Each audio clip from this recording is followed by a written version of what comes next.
Milionário vê uma menina, andando sozinha na véspera de Ano Novo, alguns minutos depois. Olá a todos. Aproveitem esses momentos de relaxamento enquanto assistem. São Paulo. Véspera de Ano Novo. O céu parecia rasgado por faixas de fogos de artifício vermelhos e brilhantes. Pessoas riam, dançavam sob a chuva fria, com vinho nos lábios e um brilho artificial nos olhos. No meio da multidão, uma pequena silhueta parecia se perder, flutuando como uma folha podre numa enxurrada. Alma, 9 anos, olhos grandes e fundos pela falta de sono, abraçava forte um ursinho de pelúcia com uma das orelhas rasgadas, encostada na calçada. A capa de chuva de plástico, fina e encharcada, grudava em seu corpo magro. Estava rasgada no ombro, deixando a água fria escorrer por dentro da roupa. Ninguém da multidão se deu ao trabalho de olhar para baixo. Um homem alto a empurrou para o lado e gritou: "Droga de menina! Tá no meio do caminho porque..." Alma quase caiu, cambaleou, as mãos trêmulas apertando o ursinho como se fosse a única coisa no mundo que ainda lhe pertencia. Ela não chorou. Apenas abaixou os olhos, se esgueirando entre as pernas apressadas das pessoas como se fossem pilares de ferro indiferentes. De longe, ecoou um grito: "Some daqui! Já falei para você sair da minha frente, sua desgraça!" A voz era familiar, rouca de tanto álcool. Alma levantou a cabeça, olhando para o cruzamento, onde uma mulher de cabelos desgrenhados e batom borrado se apoiava cambaleante num poste. Lúcia, sua mãe, a mesma que sempre dizia que ela era um estorvo, um azar. Ela balançava o corpo, segurando uma garrafa de cachaça barata, com os olhos vermelhos e prestes a explodir. "Vai para onde quiser. Eu não tenho filha nenhuma."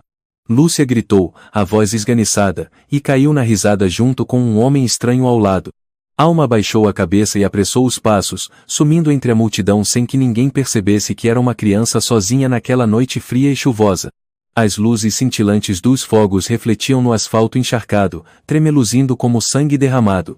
Os pés descalços de Alma pisavam nas poças geladas. Ela se encolheu num canto de uma antiga estação de metrô, onde quase ninguém passava.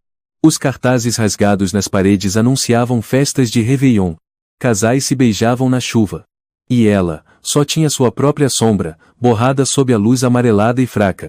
Lá fora, passos apressados e buzinas ensurdecedoras.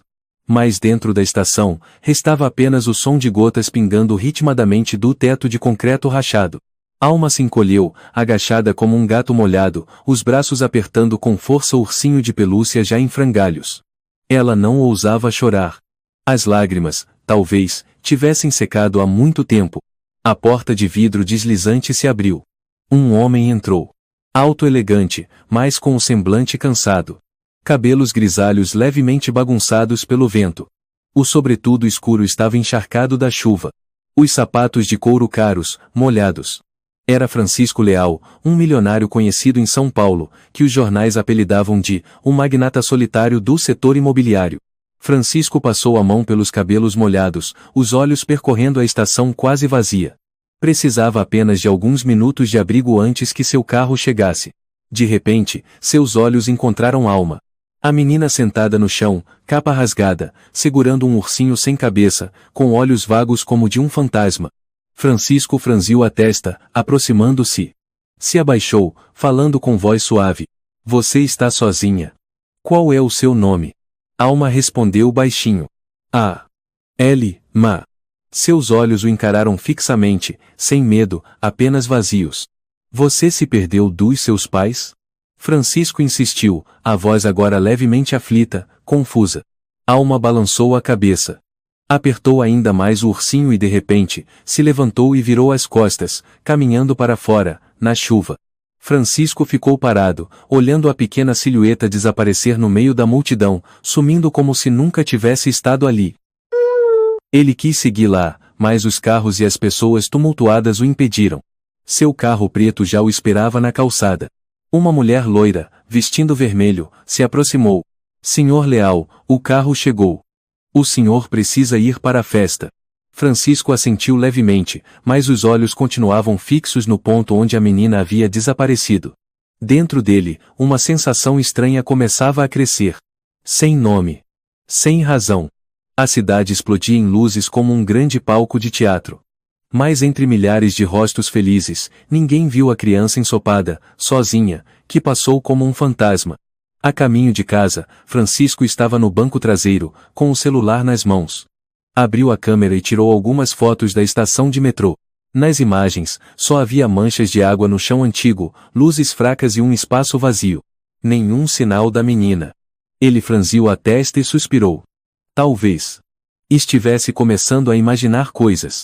Do outro lado da cidade, sob a marquise de um prédio decadente, Lúcia estava sentada no chão, com uma garrafa na mão e a cabeça encostada na parede. Um homem de casaco preto se aproximou e lhe ofereceu um cigarro. Ainda não achou a menina? Perguntou ele, a voz rouca. Lúcia soltou uma gargalhada. Quero lá saber. Uma hora ela volta. Ou então, tomara que suma de vez. O homem sorriu de lado. Se a polícia ouve isso, te leva presa. Lúcia. Ela deu de ombros, rindo com desprezo. Se até documento falso eu faço, acha mesmo que eles vão me achar? Os dois riram alto, o som ecoando no beco escuro, abafando até os fogos ao longe. Naquele mesmo instante, Alma voltava em silêncio para o lugar que ainda chamava de casa. Lúcia estava no telefone, discutindo com alguém. Andava de um lado para o outro, cigarro na mão, a fumaça se espalhando pelo ambiente. Já falei que o documento é limpo, para de se preocupar. Ela reclamava, a voz enrolada pela bebida. Se o pessoal da assistência social aparecer, eu me mando, simples assim. Alguém respondeu algo do outro lado da linha. Lúcia praguejou. Ah, vá se danar. Você acha que eu sou idiota? Eu vivo assim há anos, sei bem como fugir de tudo isso. Ela desligou e chutou uma cadeira de plástico com força. Depois lançou um olhar para o canto do cômodo. E você aí parada por quê? Gritou.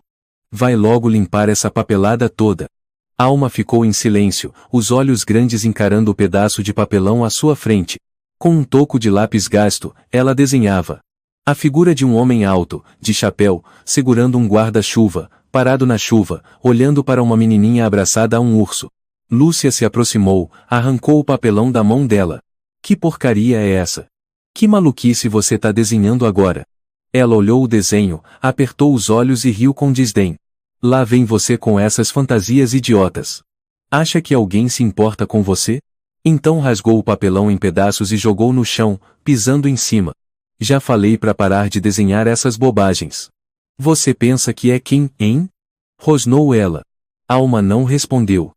Abaixou-se e pegou o toco de lápis do chão, abraçando seu ursinho rasgado. Lúcia suspirou alto, tirou do bolso um papel amarrotado e o mostrou diante do rosto da menina. Olha bem. Isso aqui é meu documento falso. Eu aluguei este lugar no nome de uma mulher que morreu faz 8 anos. Entendeu? Aqui não tem você. Ninguém sabe que você mora aqui. Sem escola, sem hospital, sem nada. Você é só uma criança invisível. Alma continuava com a cabeça baixa, os olhos negros, profundos como um abismo. Lúcia soltou uma risada amarga. Você nem precisa de documento, precisa? Quem ia querer saber quem é uma criatura como você? Eu nem lembro mais o dia do seu nascimento. Soou uma batida na porta. Lúcia franziu a testa, enfiou os papéis falsos na gaveta e foi abrir. Um homem de meia idade, aparência desleixada, o rosto pálido pela falta de sono, estava do lado de fora. Ricardo, o que você tá fazendo aqui? Lúcia falou em voz baixa, olhando pelo corredor. Ricardo entrou e entregou um envelope. Acabei de pegar uns documentos novos. Outro nome, outro aluguel.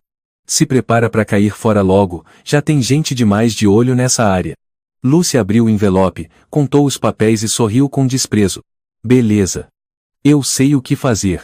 Ricardo lançou um olhar para o canto da sala, onde Alma estava encolhida abraçando o urso de pelúcia.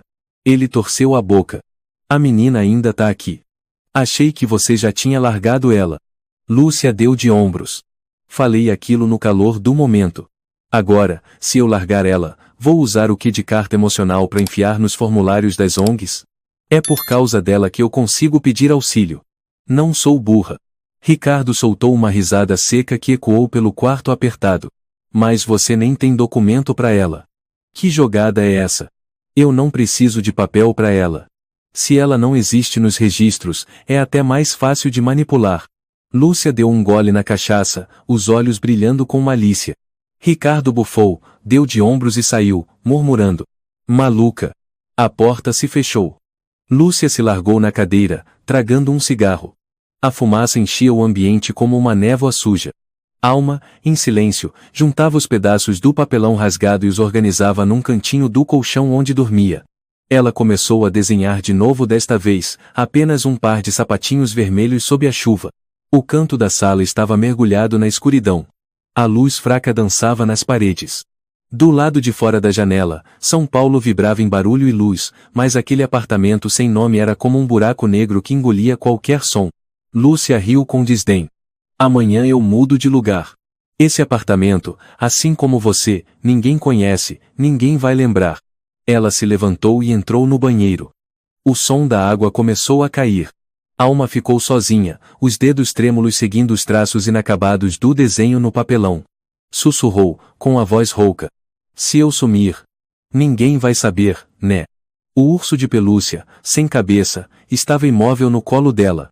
Como ela mesma, sem nome, sem data de nascimento, sem direito de existir.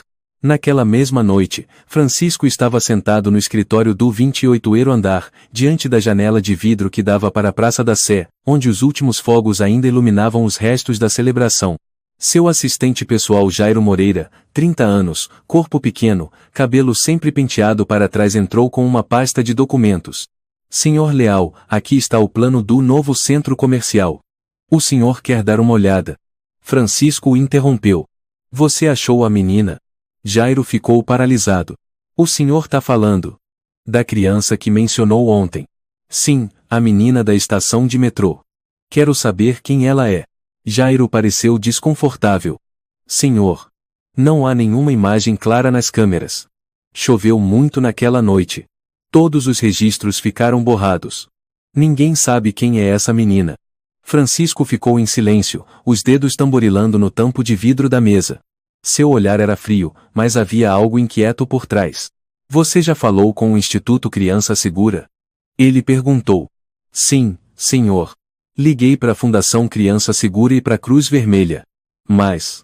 Jairo engoliu em seco. Sem nome, sem foto, sem documento, eles disseram que não podem fazer nada. Francisco franziu a testa. O que você disse? Eles disseram. Jairo baixou os olhos. Que casos assim, sem nenhuma base concreta, podem ser alucinação, ou criança de rua sem registro. O sistema não consegue lidar com arquivos vazios. Francisco apertou o apoio da cadeira com força, lembrando-se daqueles olhos negros, tão profundos que pareciam atravessar todas as máscaras do mundo. Eu vi aquela menina. Eu não estou louco. Jairo assentiu, nervoso. Eu não quis dizer isso, senhor. Só que... a lei é assim. Sem documento, sem ficha, não existe. Francisco se levantou, caminhou até a janela, observando a cidade cheia de luzes. Na sua mente, ecoavam as palavras do representante da ONG. São Paulo tem milhares de crianças sem registro. Sem nome, é como se nunca tivessem existido. Ele se virou, a voz baixa e firme. Quero que continue procurando. Vasculhe tudo ao redor da estação naquela noite. Fale com os moradores de rua, donos de banca, qualquer um que possa saber de algo. Eu pago o dobro do seu salário, Jairo. Jairo suspirou, assentiu. Vou fazer o possível, senhor. Mas, por dentro, ele sabia, encontrar uma criança sem nome em São Paulo, era como procurar uma agulha no palheiro. No bairro do Brás, uma semana depois. Num escritório apertado da Fundação Criança Segura, Dona Carmen Oliveira, funcionária veterana, mais de 50 anos, cabelos grisalhos presos num coque, organizava fichas quando o telefone tocou. Alô? Carmen falando. Do outro lado da linha, uma voz grave. Aqui é Francisco Leal. Quero saber sobre a criança na estação de metrô na véspera de Ano Novo. Carmen franziu a testa. Me desculpe, senhor, mas já respondemos isso. Sem documento, sem foto, sem informação, não podemos abrir um processo. Francisco tentou manter a calma. Você sabe quem eu sou, não sabe? Sei, senhor Leal. Mas mesmo que o senhor fosse o presidente do Brasil, o sistema não ajuda ninguém sem base legal. Francisco apertou o telefone com raiva. Esse é o problema do sistema, não da menina. Carmen suspirou. O senhor não entende. Eu já vi centenas de casos assim. Crianças invisíveis que escapam por entre as brechas do sistema. Se não estão nos papéis, não são reconhecidas. Não podem ser salvas. Francisco riu com amargura. A senhora fala como se isso fosse normal. Carmen ficou em silêncio por alguns segundos, depois respondeu. Não é normal, senhor. Mas é real. No ano passado, São Paulo teve mais de 400 crianças de rua sem documentação. Nós não temos equipe suficiente, nem autoridade, a menos que haja uma prova concreta. Francisco a interrompeu. O olhar daquela criança é prova suficiente. Carmen respondeu com pesar. Eu acredito que o senhor a viu. Mas o sistema não acredita em sentimentos. Só em papéis. A ligação foi encerrada. Francisco jogou o celular na mesa, o olhar escurecido. Sentou-se, sentindo-se impotente pela primeira vez na vida. Num bar de esquina, Jairo encontrou um velho amigo, Diego Martins, policial de bairro, colega de faculdade na Universidade Federal de Minas Gerais. Que tipo de investigação é essa, cara? Diego tomou um gole de cerveja, arqueando as sobrancelhas. Uma criança sem nome numa estação de metrô. Parece história de fantasma. Jairo resmungou. Meu chefe mandou procurar. Nem eu acredito direito. Mas tenho que seguir. Diego riu. Você acha que falta criança de rua em São Paulo? Todo ano eu lido com dezenas dessas histórias. Sem documentos, sem ninguém para lembrar o nome, elas somem como se nunca tivessem existido. Jairo segurou o copo, pensativo. Mas... o olhar daquela menina me arrepiou. Parecia, como se ela estivesse ali, mas o mundo inteiro fingia que não. Diego deu de ombros. Esquece isso. Esse sistema não salva ninguém sem CPF. Os dois brindaram. O riso dele se misturou ao som alto da música. E em algum canto da cidade, Alma ainda vagava em silêncio como uma sombra proibida de existir. A porta se fechou com um estrondo atrás dela, o som seco da tranca antiga soou como se estivesse selando o mundo do lado de fora. Alma ficou parada diante da porta, respirando com dificuldade, as mãos apertando com força o ursinho de pelúcia gasto, cuja alça de tecido pendia frouxa, quase se rompendo. Dentro dela havia uma decisão que, em seus 9 anos de vida, nunca ousara sequer imaginar. Sair para procurar o homem que havia lhe dirigido a palavra o único, entre milhares de rostos, que não passou por ela como se fosse invisível. Lá fora, a chuva havia cessado. As poças ainda marcavam o asfalto, a calçada estava suja de lixo e folhas apodrecidas. A cidade brilhava sob as luzes de neon, carros passavam em alta velocidade, pessoas iam e vinham apressadas, mas ninguém reparava na menina pequena e magra que caminhava lentamente sob a luz amarela dos postes. Alma lembrava vagamente o caminho daquela noite. Mas esta cidade era imensa e caótica como um labirinto. Ela passou por ruas longas e escuras, cruzamentos confusos, vitrines enfileiradas, luzes refletidas no chão molhado. Rostos desconhecidos passavam, frios ou indiferentes. Ninguém parava. Uma confeitaria apareceu à frente, irradiando uma luz quente de dentro. O cheiro doce de bolos recém-assados envolveu Alma, fazendo seu estômago se contrair de fome. Ela se aproximou, os olhos levantados em direção ao vidro, onde tortas douradas e pães amanteigados estavam organizados com perfeição. Uma mulher de meia idade estava no balcão, cabelo castanho preso, uniforme branco com detalhes vermelhos, rosto cansado. A mulher lançou um olhar rápido para fora e encontrou o olhar de Alma. Antes que a menina pudesse dizer qualquer coisa, ela franziu a testa. Vai embora. Aqui não damos comida para mendigo. A voz era fria, cortante, como se apagasse qualquer vestígio de esperança. Antes que Alma pudesse reagir, a porta se abriu com força. A mulher a empurrou com violência, sua voz ríspida como um tapa no rosto. Some daqui. Não quero essa gente na frente da loja espantando os clientes. Lá dentro, ninguém se importava. Um menino mordia um pão, um casal ria junto. Ninguém olhava para a menina encharcada, com as roupas sujas, parada sozinha na calçada fria. Alma recuou, os olhos baixos, o ursinho rasgado apertado nas mãos. Seu estômago se revirava de fome, a garganta estava seca. Mas ela não chorou. Já fazia tempo que chorar era um luxo que não tinha mais.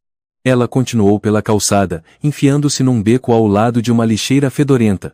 Havia restos de pães embolorados, embalagens amassadas jogadas ao acaso. Ela se sentou, encostando-se à parede úmida e fria, as pernas encolhidas junto ao corpo.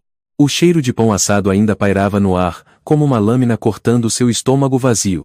Alma abriu sua mochila rasgada e tirou a alça do ursinho, uma tira de pano gasta e desfiada há muito tempo. Com cuidado, amarrou a tira em volta do próprio pulso. O nó era frouxo, mas firme o suficiente para sentir. Aquela tira era tudo o que a ligava ao mundo. Frágil, mas melhor do que nada. Se tem alguma coisa que ainda me prende aqui. Alma sussurrou, a voz quase desaparecendo no ar, é isso. O céu escureceu, alguns pingos começaram a cair novamente. Ela abraçou o ursinho, fechou os olhos, deixando que a fome e o frio invadissem sua pele. A cidade continuava passando, barulhenta, viva. Mas ela continuava sendo só uma criança que não tinha o direito de existir.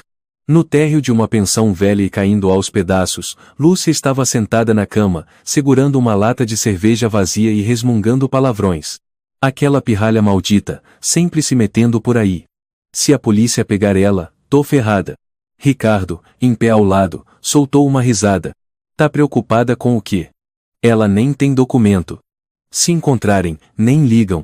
Lúcia cerrou os dentes. Não quero me livrar dela ainda. Enquanto ela estiver comigo, consigo auxílio. Se eu perder ela, perco dinheiro. E você sabe disso. O homem deu de ombros. Você nem precisa dela. Criança como ela tem aos montes por aí. Quem se importa? Lúcia passou a mão pelos cabelos. Mas eu preciso de uma específica para bater com meus papéis falsos. Trocar por outra dá muito trabalho. Ricardo riu com desdém, tirou um maço de cigarros do bolso. Deixa pra lá. A menina volta sozinha. Essas crianças não sobrevivem muito tempo na rua. Os dois caíram na gargalhada, um som oco que ecoou pelo quarto escuro, onde a indiferença era a única lei. Naquele mesmo momento, no beco atrás da confeitaria, Alma abriu os olhos. A chuva voltara forte, encharcando seus cabelos e a blusa fina. Ela se levantou em silêncio, apertando o ursinho com força, os pés descalços tremendo de frio. A fita amarrada no pulso ainda estava ali, seu único fio de esperança. Ela se virou e entrou novamente nas ruas escuras, sem saber para onde ir, sem ninguém esperando por ela. Uma criança como ela, sem nome, sem documento, sem o direito de ser procurada, sem o direito de ser lembrada. Só havia chuva, postes acesos e rostos que passavam sem olhar. Francisco Leal nunca fora paciente com ninguém além de si mesmo. Mas desde aquela véspera de Ano Novo, ele se sentia como um homem assombrado, incapaz de tirar da mente a imagem da menina com olhos profundos, silenciosa sob a chuva na estação de metrô. Numa noite do fim de janeiro, Francisco estava no escritório, assistindo a um vídeo gravado às pressas naquela noite. Na tela, apenas chuvas borrando a lente, luzes amareladas e multidões em movimento. Por um breve instante, uma pequena sombra passou difusa como um delírio. Ele pausou o vídeo e ampliou a imagem. Mas tudo o que pôde ver era uma silhueta mal definida, com uma capa rasgada, sem rosto visível. Francisco se recostou na cadeira, esfregando as têmporas. Uma sensação de impotência o envolvia, algo desconhecido para alguém acostumado a dominar o mercado imobiliário da cidade. Bateram à porta. Jairo entrou, o rosto abatido. Senhor. Acabei de voltar da feira da Cantuta. Disseram que viram uma menina que se encaixa na descrição. Mas quando cheguei, não havia mais sinal dela. Francisco levantou os olhos, as pupilas opacas de tantas noites sem dormir. Uma menina. Ou só mais um fantasma? Jairo hesitou. Dizem que há muitas como ela por lá. Mas não dá para saber. Quem é a que o senhor procura?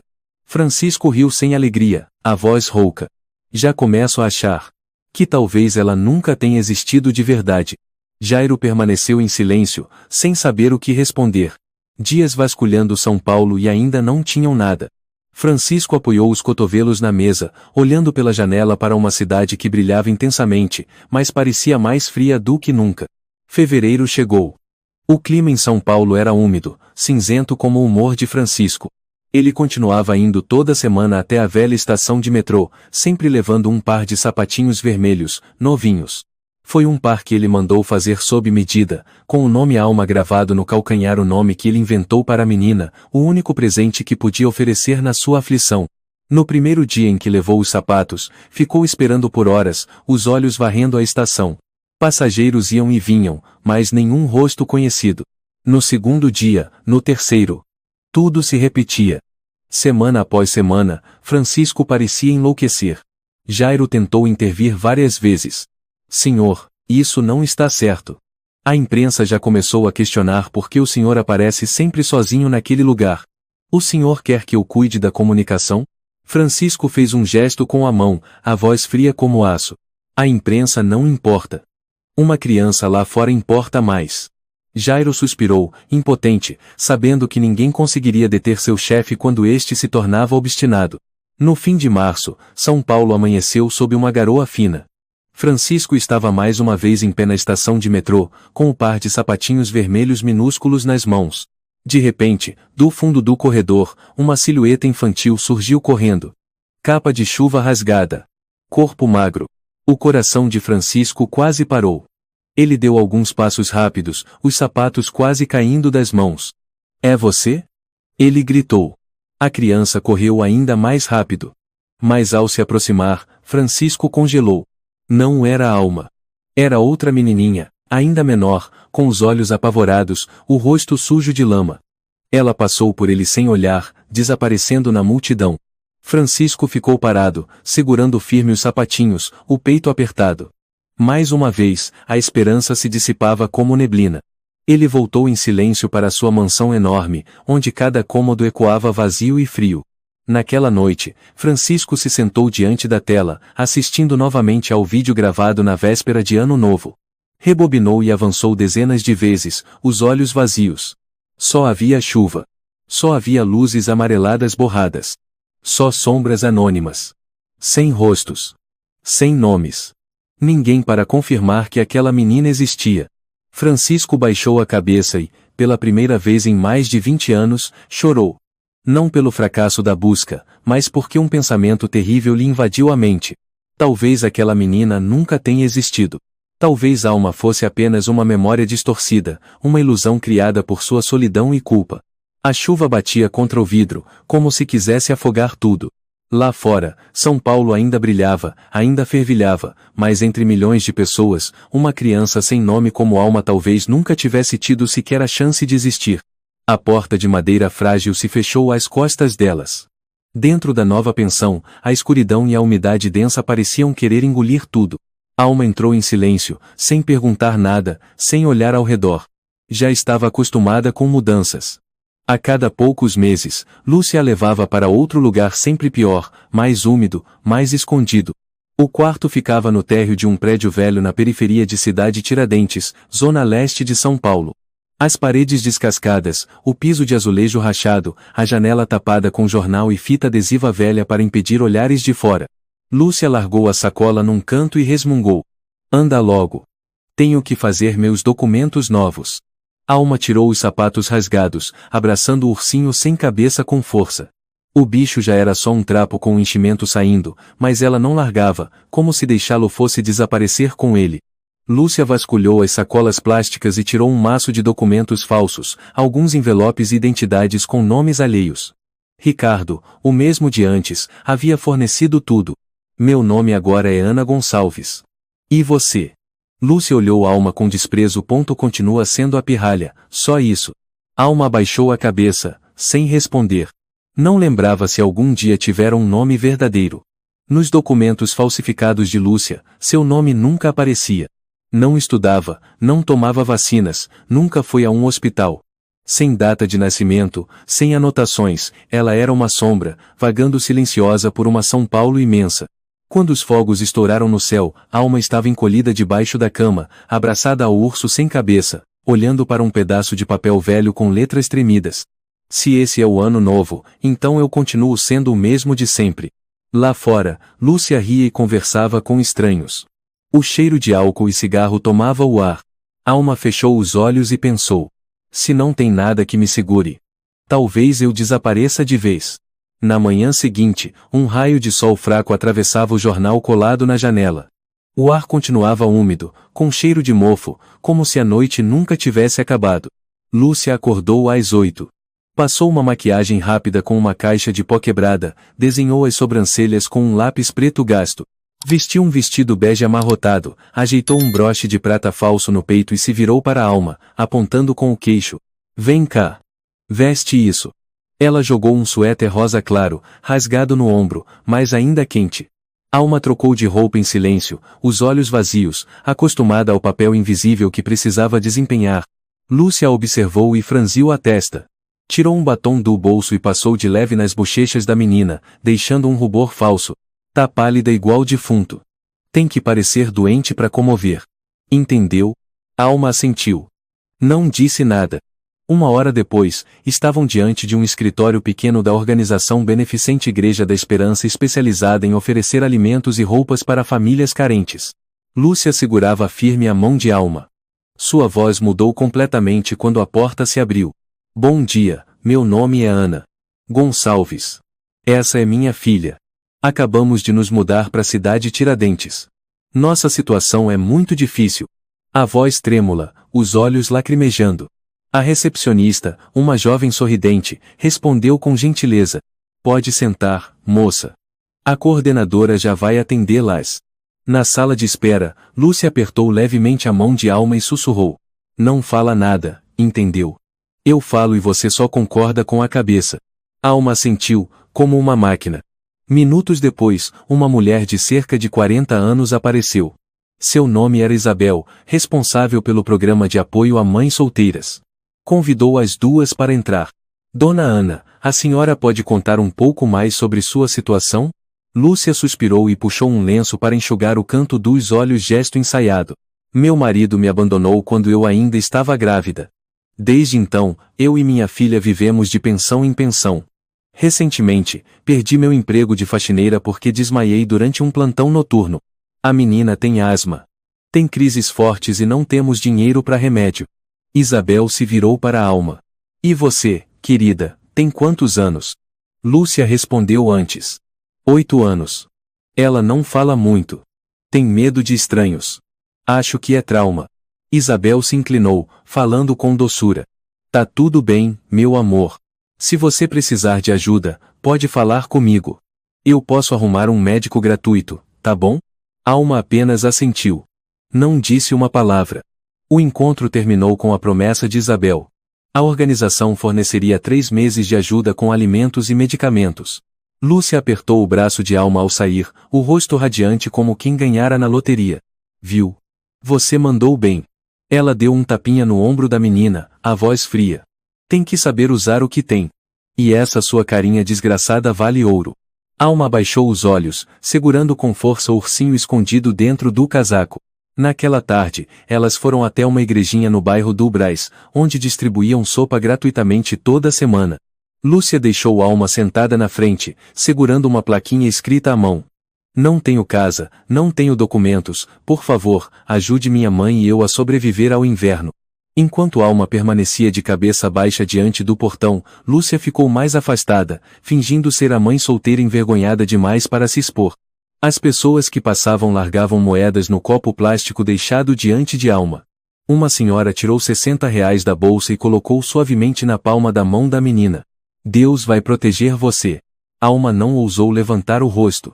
Cada som de moeda caindo no copo era como uma lâmina cortando algo dentro dela, não sabia ao certo se era orgulho, ou apenas algo indefinido chamado dignidade. À noite, Lúcia contou o dinheiro e assentiu com a cabeça. Quase R$ 360. Nada mal para um dia frio como esse.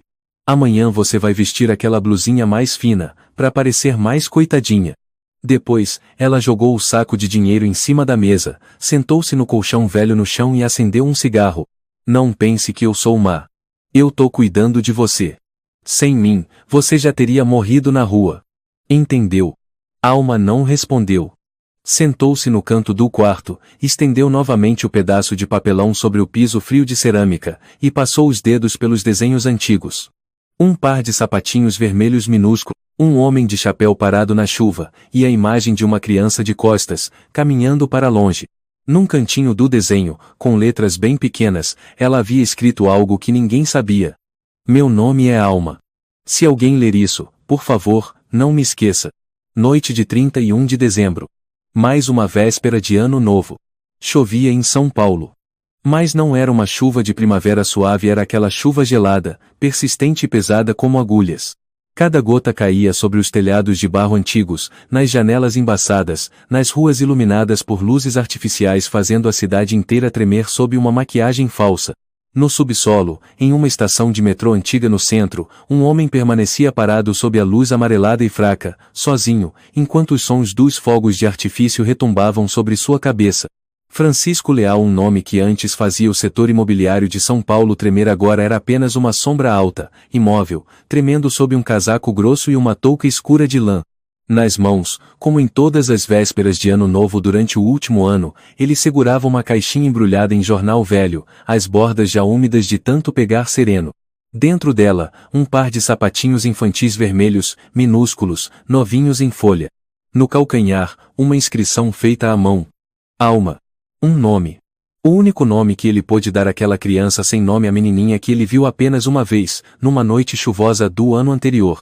Um olhar silencioso, que atravessou Francisco como uma lâmina, sem raiva, sem súplica, apenas um silêncio tão profundo que doía. Naquele momento, Francisco havia se abaixado e perguntado se ela estava perdida, se havia se separado dos pais. Ela balançou a cabeça. Não chorou. Não demonstrou medo. E se virou. Foi aquele olhar que rachou o muro de pedra que cercava o coração de Francisco. Eles já tiveram uma filha. Uma garotinha que também ficava encolhida no canto do quarto, no dia em que Francisco perdeu o horário após uma reunião de acionistas e não chegou a tempo no hospital. A menina morreu na emergência. Uma crise de asma. Ninguém estava com ela.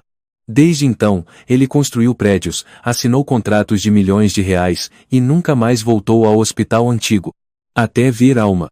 Mesmo o cabelo encharcado e embaraçado, mesmo os olhos negros e profundos, que não precisavam de ninguém, que não pediam nada. Só estavam ali. Uma presença que fazia doer o peito.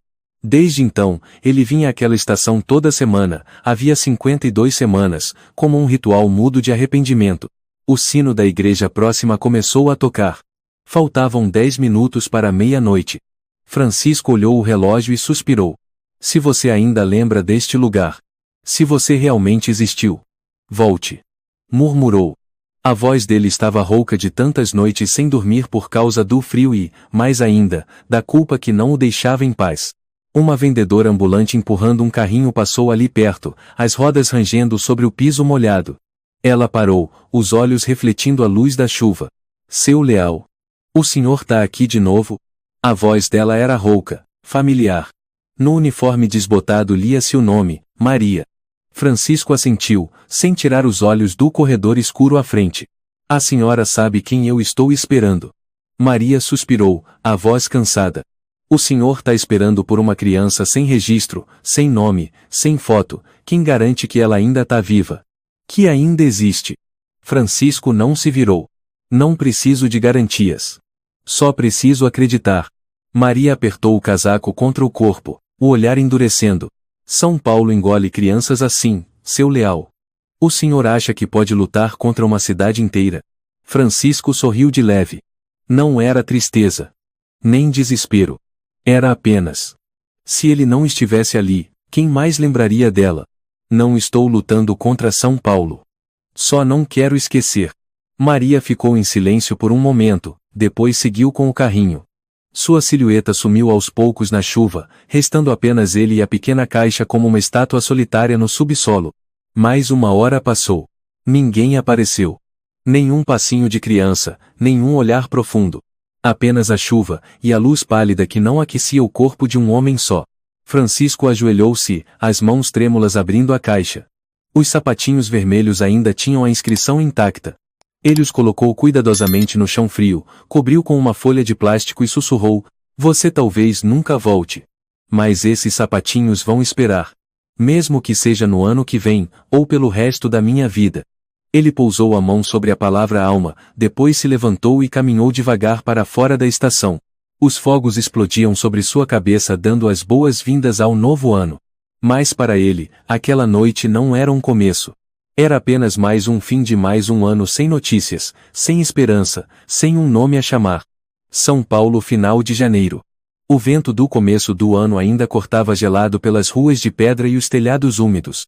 Francisco Leal estava sentado no carro, sendo levado pelo motorista para visitar um terreno prestes a ser desapropriado na região de Cidade Tiradentes, uma área pobre que, durante toda a sua carreira, ele havia evitado, por considerar sem valor de mercado. Hoje, ele aceitou ir só porque o investidor francês exigira uma vistoria completa. O carro parou diante de um conjunto de casas antigas. Francisco desceu, franzindo o senho diante do cheiro de lixo e da umidade carregada no ar. Uma das casas estava em processo de demolição, cercada por tapumes de metal. Ele e o engenheiro caminhavam até o fundo do terreno onde antes funcionava um depósito quando um som de tosse rouca se ouviu atrás de uma pilha de entulho. Francisco se virou. Uma menininha, magra, de cabelos embaraçados, usando um casaco enorme demais para o corpo, estava agachada, catando migalhas de pão ao lado de uma lixeira. Ao lado dela, um ursinho de pelúcia sem cabeça. Os passos dele pararam de repente. Os sapatos que ela usava estavam todos rasgados. Francisco recuou, o coração batendo acelerado, não por causa do frio. Você. Ele chamou baixinho, como se tivesse medo de quebrar alguma coisa sagrada. A menina se virou. Aqueles olhos negros e profundos. O olhar que ele nunca esqueceu. Não era alucinação. Não era sonho. Era mesmo a garotinha da noite de Ano Novo do ano passado. Os dois ficaram em silêncio por alguns segundos. A menina abraçava o ursinho contra o peito, o olhar assustado, prestes a correr. Francisco levantou as mãos. Espera. Qual é o seu nome? Silêncio. E então uma voz muito suave. Alma. Francisco assentiu, a garganta travada. Você se lembra de mim? À noite de chuva, na estação de metrô. A menina fez que sim, bem devagar, os lábios tremendo. Eu pensei que o senhor fosse só um sonho. Francisco deu um passo à frente, com calma. Não. Eu sou real. E esperei por você. Toda semana, durante um ano. Francisco levou Alma até o carro, cobriu-a com um casaco longo. A menina tremia de frio, segurando firme o ursinho sem cabeça. No carro, ninguém falou nada. Apenas o som do aquecedor esquentando lentamente o ambiente, e o olhar de Francisco sobre ela, como se tentasse compensar todos os anos em que ela foi deixada para trás. Ao chegar na mansão, Alma entrou na casa em silêncio, como uma sombra. Francisco sentou-se em frente a ela e serviu um copo de leite quente. Você pode contar o que quiser, ele disse, com uma voz estranhamente calma e profunda. Isto não é um interrogatório. É um convite. Conte a alguém que quer entender e não vai te abandonar. Alma colocou o ursinho sobre a mesa e olhou para ele como se ainda quisesse confirmar se ele era mesmo real. E então começou a contar. A voz era firme, mas cada palavra soava como uma pequena lâmina cortando o silêncio. Lúcia não é minha mãe. Ela dizia que me achou por aí, que poderia ter escolhido uma criança mais bonitinha se quisesse ganhar mais com os benefícios. Francisco cerrou os punhos, mas permaneceu em silêncio. Eu não tenho documentos. Ela vivia se mudando, usando o nome de gente morta, fazendo documentos falsos. Ela dizia: quem não tem nome não tem direito de pedir nada. E ela estava certa. Nunca fui para a escola. Quando ficava doente, tinha que melhorar sozinha. Quando sentia fome, tinha que pedir. Quando estava cansada, dormia debaixo da escada. A voz dela falhou. Toda vez que eu perguntava qual é o meu nome, ela batia na minha cabeça e mandava eu parar de sonhar. Mas toda noite eu escrevia escondido meu nome num pedaço de papelão. Escolhi o nome Alma. Porque era a única coisa que eu achava que ainda tinha uma alma. Francisco se levantou, virou o rosto. Depois de um tempo, falou e a voz dele já não era mais tão suave. Você nunca mais vai ser chamada de aquela garota de novo. Naquela mesma noite, Francisco ligou para Jairo. 3 horas depois, Jairo enviou todo o dossiê com as transações fraudulentas que Lúcia havia feito usando o nome de mãe solteira para enganar 6 instituições diferentes. Havia vídeos, extratos bancários, até um documento confirmando que o nome Alma nos registros não correspondia a nenhuma identidade civil real. Perfeito, Francisco disse com frieza. A denúncia está sendo enviada para a Divisão Nacional de Investigação Criminal. 2 dias depois, policiais à paisana bateram na porta do pequeno apartamento em Cidade Tiradentes. Lúcia estava jogando cartas com Ricardo. Quando abriu a porta e viu 3 homens bem vestidos, segurando pastas de documentos, ela hesitou por um segundo. Com licença, Dona Lúcia ou seria Ana Gonçalves? Disse um deles, em tom indiferente. Gostaríamos de conversar sobre os benefícios públicos que a senhora recebeu no último ano. Lúcia riu com desprezo e torceu os lábios. Quem são vocês para me interrogar? O homem mostrou a credencial. Polícia investigativa. E temos um mandado de busca. Ricardo se levantou de repente. Ei, não tem nada aqui. Os policiais entraram. Um deles abriu a gaveta e puxou um maço de documentos falsos, certidões de nascimento de outras crianças, fotos manipuladas, pedidos de auxílio emergencial. Tudo guardado em envelopes com selos vermelhos de diferentes organizações. Lúcia empalideceu. O rosto carregado de maquiagem se borrava como uma máscara arrancada à força. Não. Vocês estão enganados. Eu só. Sente-se, disse um policial, em tom firme. A senhora está sendo investigada por fraude social, falsificação de documentos públicos, uso indevido de menor de idade para obtenção de recursos públicos. E um outro crime, talvez o mais desprezível. Apagar o nome de uma criança, negando a ela o direito de existir. Lúcia se lançou para correr. Ricardo recuou em direção à porta dos fundos. Mas já havia gente esperando. As algemas se fecharam em seu pulso. O som do trinco ecoou como o baque da justiça sobre um passado imundo. Malditos! Lúcia gritou, quem foi o desgraçado que me denunciou? O policial sorriu. Aquele que um dia perguntou o nome de uma criança. 3 meses depois. No Fórum Central da capital São Paulo, foi realizado o julgamento público de Lúcia.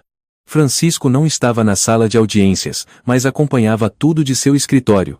Alma não foi convocada.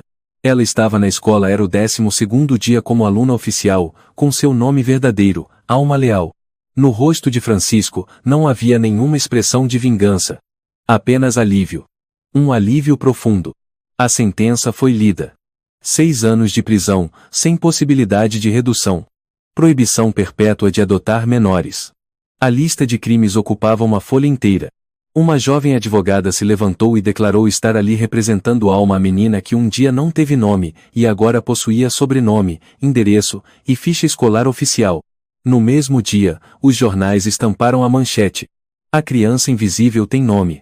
Alma, a história de uma alma que recebeu sua vida de volta. Centenas de cartas, presentes e cartões chegaram à mansão do Sr. Leal. 1 ano após a adoção de Alma. O prédio de 4 andares na Rua dos Embaixadores, que antes fora um escritório abandonado, agora ostentava uma nova placa dourada. Fundação Alma. No dia da inauguração, a imprensa disputava espaço para cobrir o evento. Mas no pátio dos fundos, onde as crianças em situação de rua recém-chegadas estavam sendo acolhidas, o homem que permanecia em silêncio atrás da porta de vidro pouco se importava com as lentes das câmeras. Francisco Leal. Usava um terno simples, sem flor na lapela, sem crachá. Nas mãos, segurava uma caixinha de papelão, os sapatinhos vermelhos antigos, a única coisa que ele teve um dia para guardar a lembrança de uma criança sem nome. O senhor vai guardar esses sapatos para sempre? Perguntou Alma, ao subir de fininho até o escritório no 2º andar. A menina agora tinha 11 anos, usava um suéter branco e saia cinza, era consultora honorária da fundação. No ombro, levava um crachá pequeno, Alma Leal, ex-criança sem nome. Francisco sorriu. Não. Vou colocá-los numa vitrine, perto da entrada. Pra quê? Pra que toda criança que entrar aqui saiba que alguém um dia teve seu nome lembrado por causa de um par de sapatos. Alma riu. Uma risada de verdade, alta e clara, o tipo de riso que, antigamente, ela sequer ousava emitir. A Fundação Alma foi criada com um objetivo claro: ajudar crianças sem documentos a existirem legalmente. Desde o sistema de orientação jurídica, aulas provisórias, moradia segura até atendimento psicológico, tudo foi organizado por Leal e uma equipe de jovens advogados em apenas 8 meses. Vocês sabiam, disse o Sr.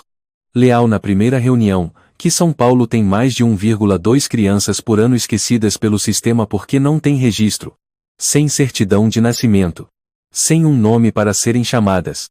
Ele levantou os olhos e encarou Alma.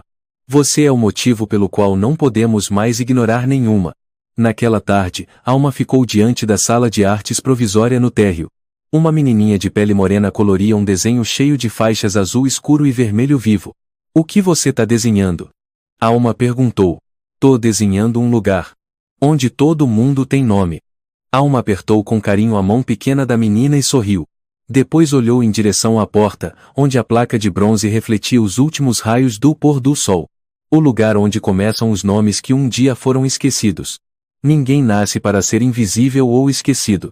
Uma criança mesmo sem documentos, sem nome, sem alguém que a reconheça ainda merece ser amada, protegida e ter o direito de existir. Uma sociedade só é verdadeiramente civilizada quando não deixa ninguém para trás. A história de Alma nos lembra. Às vezes, apenas um olhar, um gesto pequeno pode salvar uma vida inteira.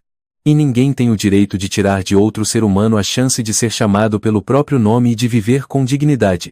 Se você gostou desta história, convidamos você a dar um like e se inscrever em nosso canal. Seu apoio nos motiva a continuar trazendo histórias comoventes quase todos os dias. Estamos muito agradecidos pelo seu apoio. Até breve.